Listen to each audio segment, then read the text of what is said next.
translation. The aggregate elements, namely the 5 gross elements, the 5 subtle elements, the 4 internal senses, the 5 senses for gathering knowledge, and the 5 outward organs of action are known as the pradhan.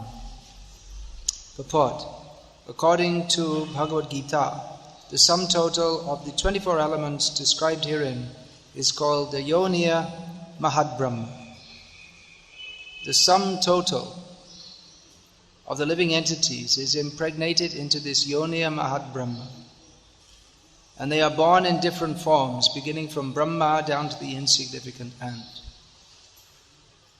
In the Srimad Bhagavatam and other Vedic literatures, the sum total of the 24 elements, pradhan, is also described as Yoniya Mahadbrahma. It is the source of birth and subsistence of all living entities. This is Lord Kapila Dev's Sankhya Darshan, teachings on Sankhya. Sankhya means numbers or counting. So here we have numbers. Panch, Chatur Vingsha, Chatur, Dasha. The numbers means to classify the material energy into various categories. And sometimes different lists are given also. Sometimes we see there's 24 elements are given, sometimes 25, sometimes 26. It depends. Something could go in one category or another, just like modern scientists. There are some organisms, they're not sure whether it should be classified as plants or as animals, because they may have many characteristics of both. Anyway, it's an attempt to classify everything. Of course, this is Kapila Dev, it's not an attempt, it's definitive.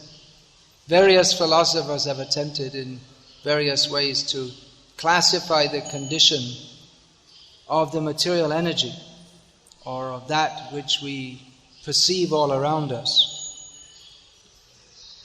And they come to various conclusions about how this world is existing, why it is existing, what is our relationship to this world, and how it will continue.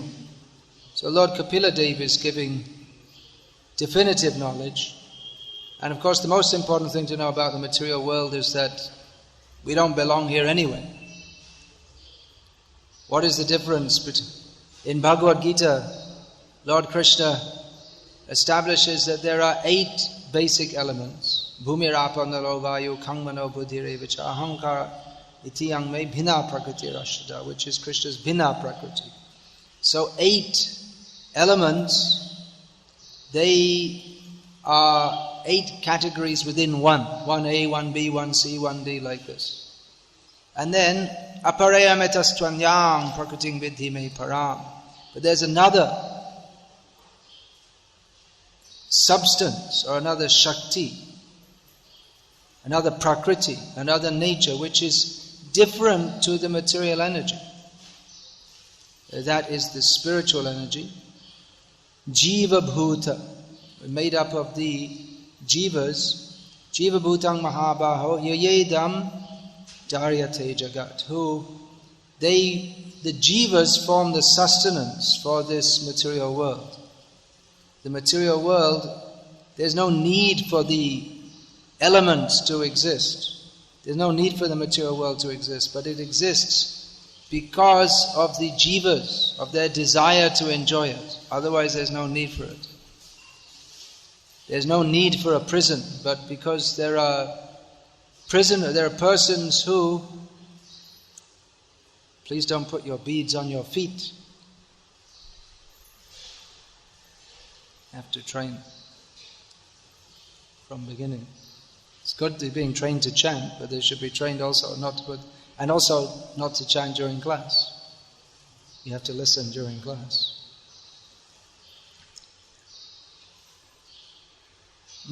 There's no need for a prison, but there becomes an artificial need, because there are persons who don't live according to the rules of the state. So there's no need for these separated material elements. But there is a need, it's created by the jivas who do not want to surrender to Krishna. So, jiva bhutang mahabaho, the yaya idam, they are here within this world. And that's the point, to see what is the relationship. This is all sambandha gyan. What is the relationship between everything that we see all around us? What are the interrelationships? Who are we? How do we relate to all this? So the crucial teaching which Lord Krishna gives at the beginning of Bhagavad Gita, and which the whole Bhagavad Gita is based on this, is that there is a difference between the jiva, the soul, the spiritual living being, and matter. And failure to recognize that makes one a fool, even if one is panditamani, even if one thinks that oneself is a great pandit. Ashocha anvasochas twang pragyavadams chabhashase gatasun agatasun cha nanu shochanti panditaha. Krishna told Arjuna, you're speaking as if you're very learned, but an actually learned person does not lament for the body, knowing that avinashi, it is avinashi, is not destroyable. So why should you lament for something that's not been destroyed? It's absurd. If I say that, well, I'm so sorry that Banudev got blasted away in the bomb blast. Well, he's sitting here. But I'm so sorry that it's terrible, But he's still here. It's foolishness to say he got killed when he didn't get killed. Sorry, but you just happen to be sitting in front of me, so I'm using you as an example. So it would be ridiculous. So in the same way, if we lament, we need a bomb blast to wake him up now. If we lament, first we say, oh, this has been destroyed, but it's not destroyed, then it's foolishness. So in the same way, Krishna is pointing out to Arjuna at the beginning of Bhagavad Gita. First of all, chastising Arjuna, that you're lamenting for that which is not destroyed and which is not destroyable. So ignorance is ignorance of our position, ignorance of what is our relationship with this world, the ignorance of not knowing that there is a jiva, para prakriti, that is beyond this material world, is beyond this material nature. And ignorance is the cause of our bondage in this material world, and knowledge of this is the cause of liberation. Therefore, throughout Bhagavad Gita, and here again in Srimad Bhagavatam, there's so much reiteration and analysis of how this material energy is running on. Yayedam dharyate jagat. How is it running on? What are the mechanics of that? What are the details of that? So much information is given. Because without understanding that, even if we hear of the spiritual world and the spiritual nature, without understanding that it is a different energy, it is different in quality. The spiritual nature is Satchidananda, eternal, full of knowledge and bliss, whereas the material nature, Asat, Achit, Nirananda, everything here is temporary, everything here is pervaded by ignorance, and everything here is miserable. So if we hear about the spiritual world, but we're not educated to know the difference between the spiritual and the material nature, then even hearing of the spiritual world, we will consider it to be material, and in this way spiritual is considered to be material and material is considered to be spiritual. It comes to Mayavad, or considering it all one and the same. So this knowledge, as Prabhupada has stated several times, this knowledge of Sankhya Darshan, that is essential for spiritual understanding. Sankhya Darshan, the Sankhya Darshan of Ishvara Kapila Dev, the Supreme Personality of Godhead Kapila Dev. There's another Sankhya Darshan of the Kapila who's known as Nirishva, means the atheist, Kapila Dev, who his analysis of the material world is more or less the same as that of Bhagavan Kapila Dev, but his conclusion is quite different. His conclusion is asatyam apratishtamte jagadahur anishvara aparaspara sambhutam kimanyat kama haitukam. His analysis is that there's no ultimate truth, there's no ultimate underlying principle, there's no actual substance to the material world, it just is. There's no God in control, it's just existing. And everything is, there's no real connection between everything, which is absurd, but that's what they say. So this Sambandha Gyan, knowledge of our relationship with Krishna, also means to know what is the relationship of everything to everything. What is the relationship of Jiva to Prakriti?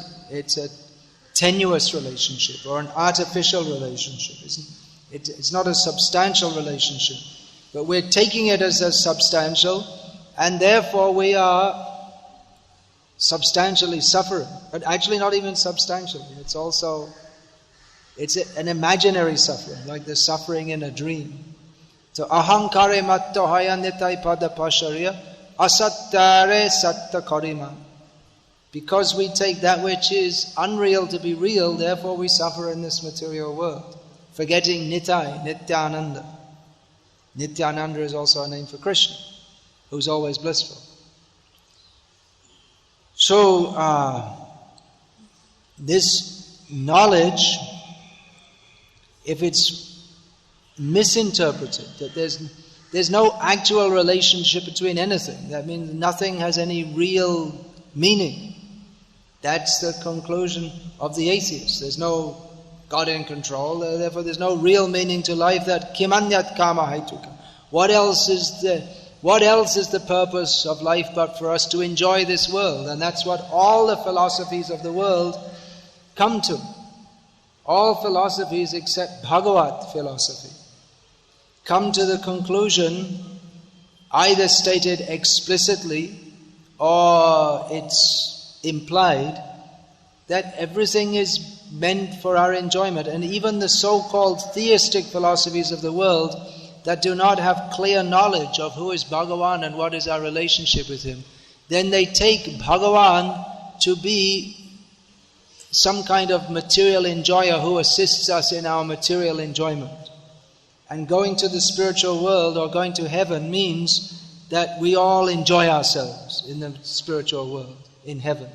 And God, his job is to provide facilities, because he's our Father. And the Father, we don't have any other concept, but he's someone who provides facilities for our enjoyment. So this self-centered view, I am the enjoyer, and yes, I believe in God, and God is very good because he provides me all sense enjoyment. And if he doesn't, then I'll stop believing in him just to punish him. I'll become an atheist. I'll show you, God, you don't give me what I want, I'll stop believing in you, and then you will cease to exist. So practically they arrogate to themselves the position of God, that God's existence is dependent on our belief in him or not. Just like people ask, do you believe in God? As if God's existence depends on our believing or not believing. We will take a vote, and if 51% of the people say that we don't believe in God, then God is dead. And then maybe later on, if 51% say he does exist, then he's resurrected. These strange ideas they have. One major religious system of the world has the idea that God died for 3 days. And then he came back to life again. Very strange ideas.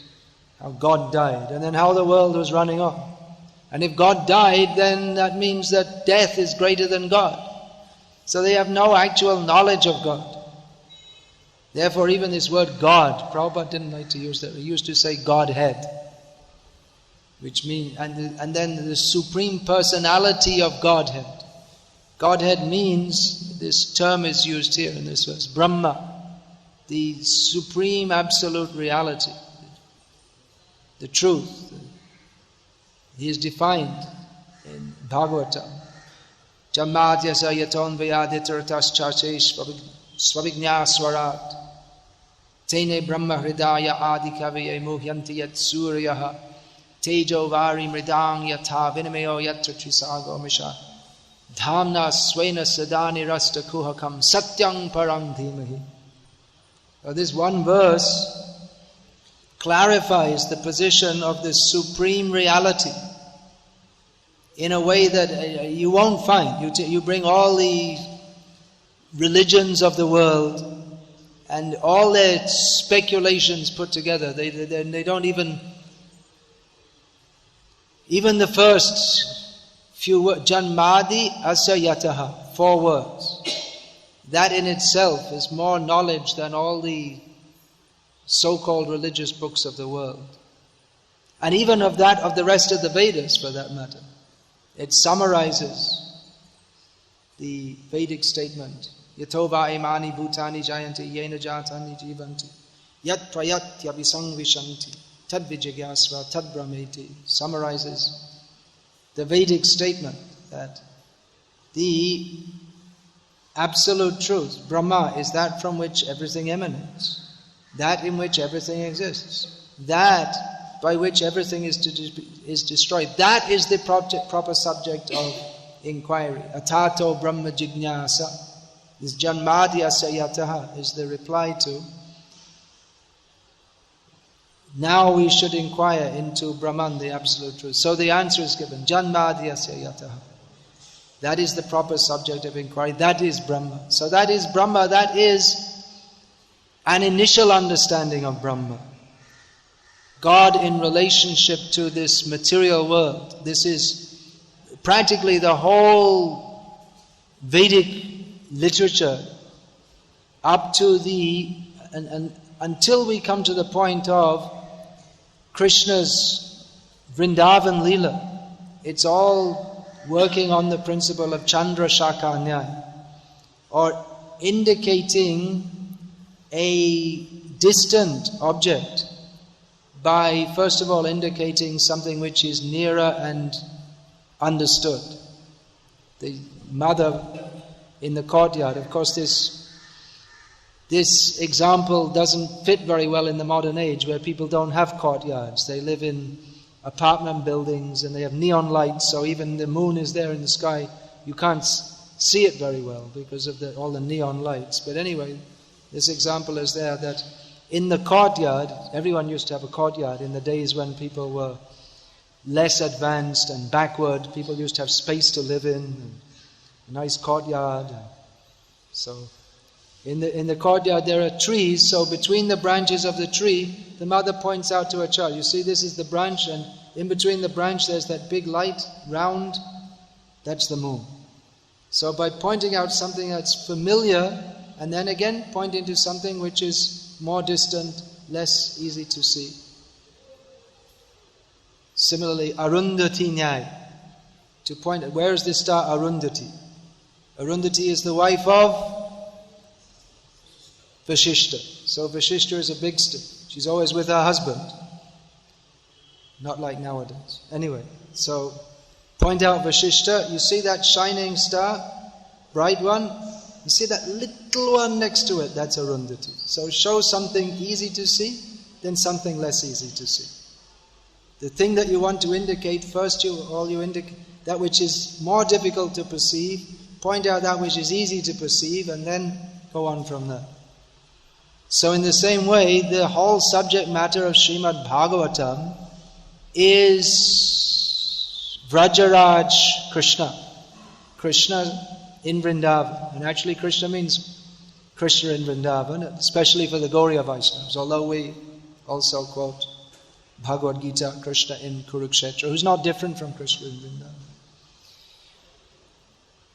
But who are we to see that? If we see Vrindavan with our present vision, then we'll see,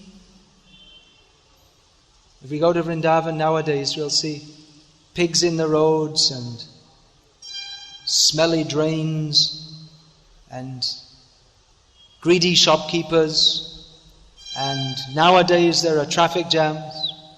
There was no traffic. There were no real proper roads when we first went there. What to speak of traffic?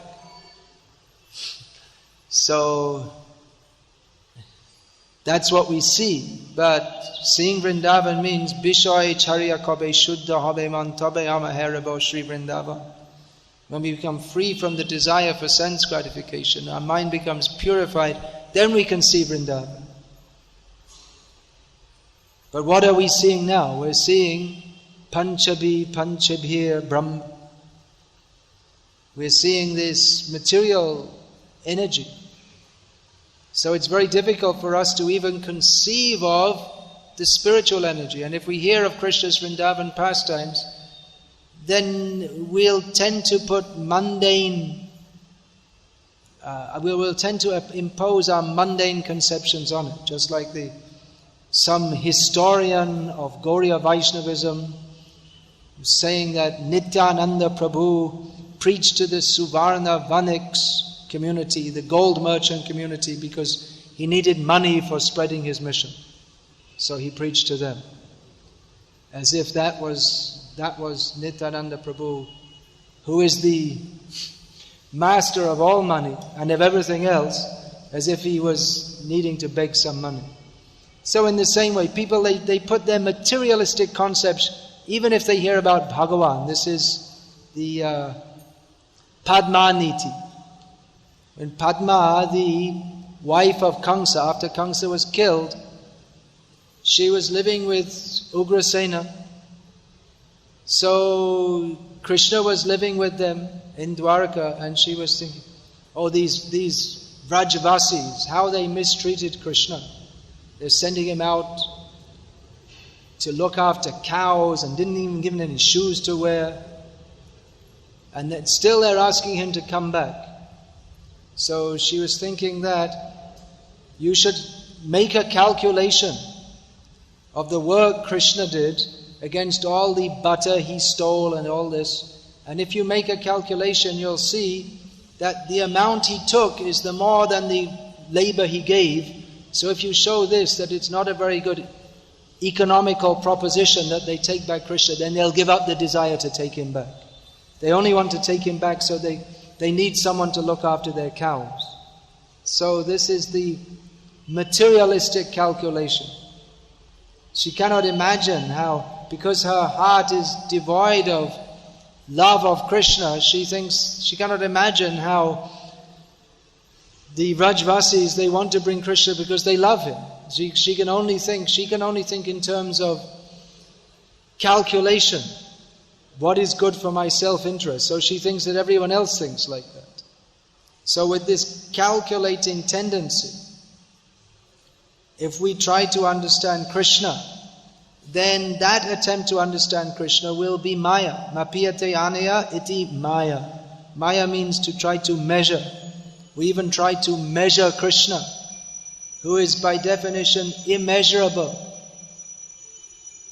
Duryodhana thought, now we shall capture Krishna. It's a great opportunity. This fool Krishna, he was thinking, is coming without any army as our messenger, so we shall capture him.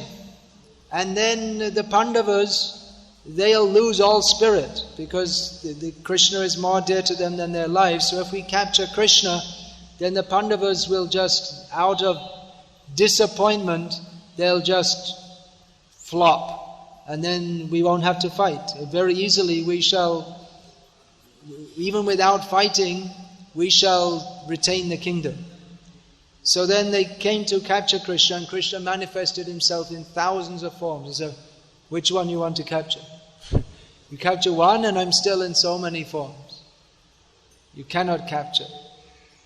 You can't capture one form But he can manifest in thousands of forms. So you cannot capture Krishna. Duryodhana's attempt to capture Krishna failed. Mother Yashoda, she was no Kshatriya, but she captured Krishna by pranaya rasa, by the ropes of love. So this is all glorified.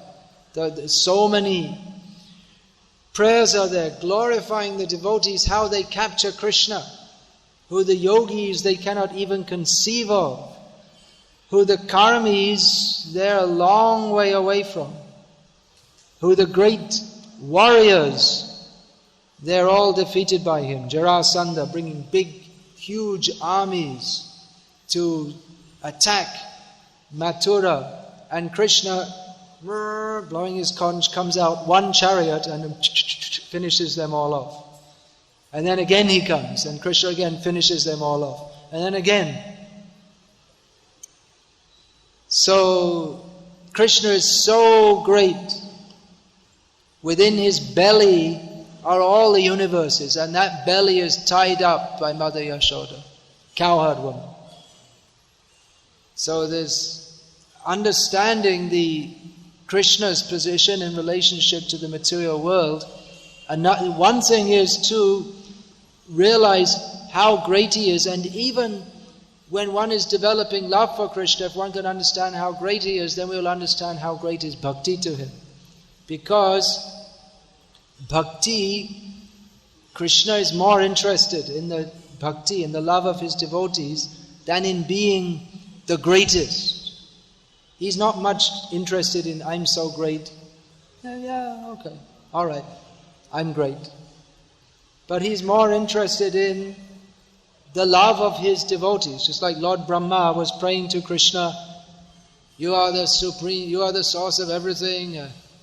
After he had stolen his cows and cowherd boys, he was praying in apology to Krishna. Krishna's thinking, I wish he'd hurry up and finish these prayers. I want to go back to playing with my friends. They're all waiting for me. So, this is great. Then again, when every day Krishna is coming home with all his cowherd boys, and all the demigods come and they're praying, oh Krishna, you are so great. And the cowherd boys are imitating. They're going up to Krishna and imitating Lord Brahma and imitating Indra. They think it's a joke. All these funny people, funny guy with 4 heads and someone else with all these eyes, and they're coming up, oh Krishna, and in the meantime they're all jumping on his back and playing with him. So this appreciation of Krishna's intimate pastimes is enhanced by understanding. Understanding means not possible to understand, but at least having some insight into his greatness. And we see it as great because we judge like that. We think someone who's very powerful is very great. So many people are coming here to this temple, but if the Prime Minister comes, then we give, he's a very powerful person, or big business magnate as they're called in India, or magnate in the English-speaking world. So if a big businessman comes, then some special respect, he's a very powerful person. But even Lord Brahma, who is much bigger than any powerful person in Bombay. Who is the powerful person? These Reliance, these Ambanis, they're based here? Is it? Is it? Or they're in Jamnagar, or where are they? They're everywhere. They're all pervading, all over India. Or Hindujas are here sometimes. They're mostly in London. Bal Thackeray is very powerful here. Is he in power now, or Pawar's in power? Anyway, these are all powerful people. And we're not going to say anything against them. But they're nothing compared to Lord Brahma. Their power is just a tiny, tiny, tiny little bit of power compared to that of Lord Brahma. But even Lord Brahma, his power is very, very, very, very, very, very, very, very, very, very, very, very, very, very tiny compared to Krishna's. So this is the point. All this description. Sometimes we might think it's very boring to hear about all this pradhan and aggregate of elements and all this. If someone was a scientist, maybe if they specialized in this line, maybe they could give us a more intricate description of this. What does all this mean? I must admit, I don't know all these details, how it all fits together. It requires a technical brain to understand all these kind of things. But the point to be understood from it all is that Krishna is the Supreme Personality of Godhead. There's 5 of this and 5 of that and 10 of that and 4 of this and 24 of that. And it's, 5 plus 5 plus 4 plus 10 plus 24 equals, who can say? 1, Krishna. That's the answer. You can go for your mathematics examination and you can put at the end of every calculation, what is the answer? 1. Why are you putting the answer 1? Because everything is Krishna. He is Advitiya. There's no 2. In Vedic mathematics, there's only 1, Krishna. And there's also 0, which means forgetfulness of Krishna. This is transcendental mathematics. And Krishna is 1, and He's many. Eko Bahusyam, whatever we see, many, it all comes from the 1, who is Krishna. So, this is class in Vedic mathematics, which I give you today. Everything is 1. But there is variety also. And the variety makes it fun. Not just 1. That's the Mayava, or impersonalists. Advaitavadi. We're Advaitavadis actually. Vaishnavas are Advaitavadis. The so-called Advaitavadis, their concept of Advaita is imperfect. But the Vaishnavas know that Advaita, there's only Krishna. There's nothing else but Krishna. But that is also Vishishta Advaita. He has his Vaishishta. He has his speciality. He has his opulences also. They're included within the 1. It's not separate from the 1. Not exclusive oneness. Which is, their philosophy is foolishness from the beginning. Because even to speak of Advaita means that you are speaking and there's something else.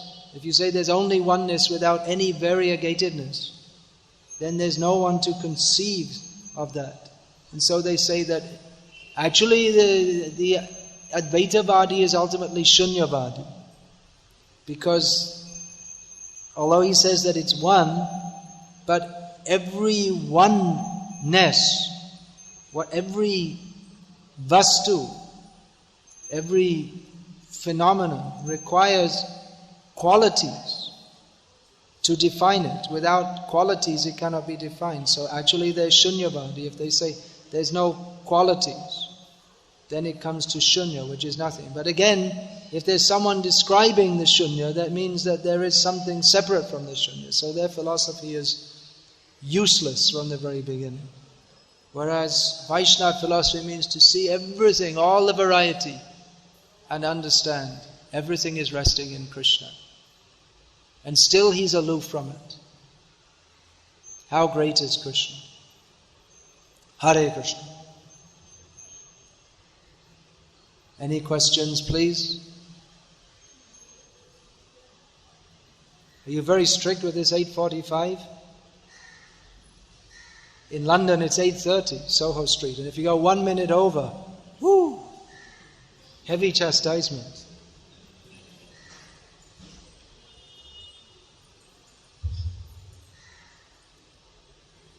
Anyone has any questions? Our scientist is going to give us some clarification.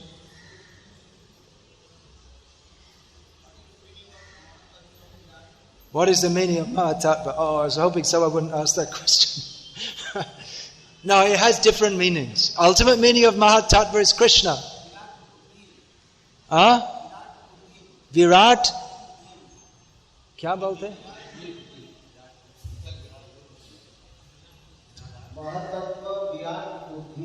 Virat Buddhi. Where does this come?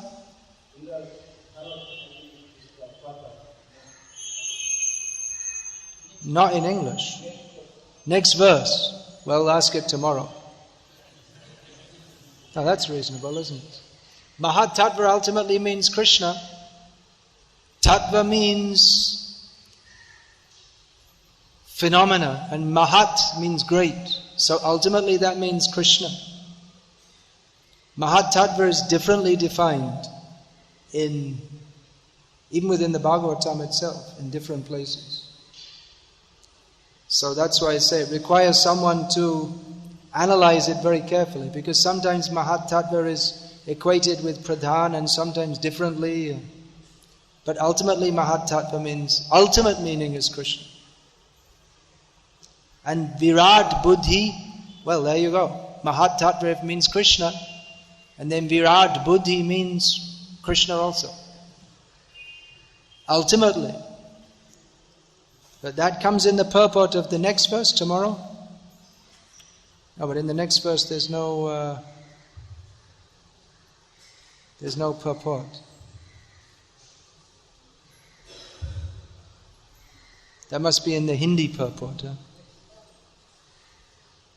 With the Hindi purport you have to be careful sometimes, because sometimes the translator doesn't translate properly.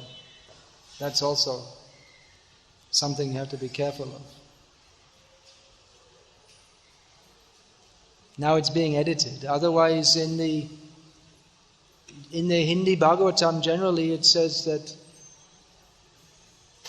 when Prabhupada writes the Supreme Lord is the supreme living entity. So he writes Param Jeev, which is not incorrect, but the general meaning of Jiva shouldn't be used for Vishnu. So it gives a kind of impersonal flavor. Where is it? Yeah, there's a whole page. How am I supposed to find it? Oh, it's right in the verse. Mahat Tattvang Hiranmayam. Hiranmayam. ऐसे बोलो हिरण्मय मैं विराट बुद्धि से.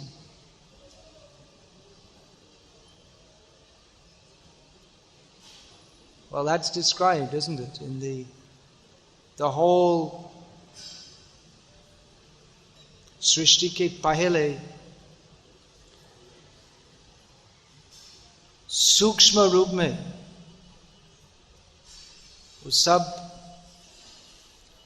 तत्वों भूमि rapport नलो वायु अप्रकट रूप में एक महान सोना अंडा जैसे, और वो हिरण्मय भक्त. और हिरण्मय भी भगवान अर्थात सृष्टिकर्ता ब्रह्मा जी का एक नाम है, और भगवान विष्णु का एक नाम भी है. तो इस प्रसंग में क्या अर्थ है तो देखना पड़ेगा मुझे. I don't know the whole Bhagavatam off by heart by any means. Sorry. But this subject, this Mahatattva 24, someone, maybe, I think Suhotra Maharaj was going to write some book on this. It requires someone to study. It's like science, like studying physics, astronomy, all this. It's very detailed. So, you've studied? Please, here's the mic. It appears that the word Sankhya is the original meaning of what we nowadays refer to as quantum physics. Is it? Because quantum in Latin means to count, and Sankhya means to count. Oh, is it? Yeah. Anything new that exists that we learn as Sankhya. Yeah, well, Prabhupada says Sankhya means like science, yeah. The thing is that how they're counting. Quantum physics, I don't know, I couldn't say. It's beyond my... Literally it means the same when you translate it as Sankhya means to count. Quantum, like quantity, comes from the same Latin or Greek root. Latin. Is it? Yeah. So they're just copying it. But whether what they're saying fits with the Bhagavatam, that we have to see. And as far as I understand in quantum physics, more than in other areas of science, it's a case of joto mat toto pat. As many opinions, that many paths. In fact, each scientist may have several theories. So it doesn't seem to have any fixed understanding, as far as I know. But I'm not a scientist, so I can't say. If it fits the Bhagavatam description, all well and good. And I believe Rasaraj Prabhu is attempting to do that. But as I say, it's beyond my area of understanding or ability to understand. Of course, Krishna can give the ability, but so far he didn't in this lifetime.